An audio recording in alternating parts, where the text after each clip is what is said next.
CM Bhupendrabhai પટેલે પોરબંદરને 413 કરોડના વિકાસ કામોની ભેટ આપી। પોરબંદર મનપાના આધુનિકરણ માટે ₹291 કરોડની રકમ ફાળવાઈ।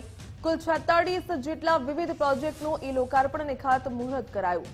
સ્ટ્રીટ લાઇટ માટે 55 કરોડ અને આઇકોનિક રોડ માટે 16 કરોડ મંજૂર કરાયા। સર્વોદય વન અને મોકર સાગર વેટલેન્ડ દ્વારા ઇકો ટુરિઝમને વેગ અપાશે।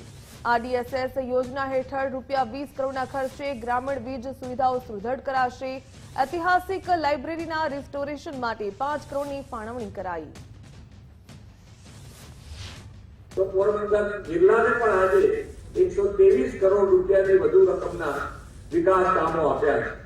આ બધા કામો ડેવલપમેન્ટ ચેન્જ અને લોકોનું ઇઝ ઓફ લિવિંગ વધારવાના વિકાસ કામો છે।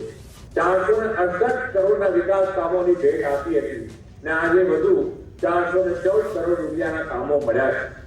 આખા જિલ્લાને પાછલા 5 વર્ષમાં રાજ્ય સરકારે 2100 કરોડથી વધુની રકમ વિકાસના વિવિધ કામો માટે ફાળવી।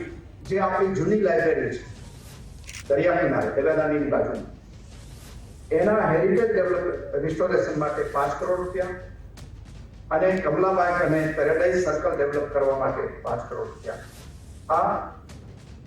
એ સિવાય 5.5 કરોડ રૂપિયા પમ્પિંગ સ્ટેશનનું કામગીરી માટે અને 5 કરોડ રૂપિયા રીસર્ફેસિંગના ડેવલપ બ્લોક પાથરવા।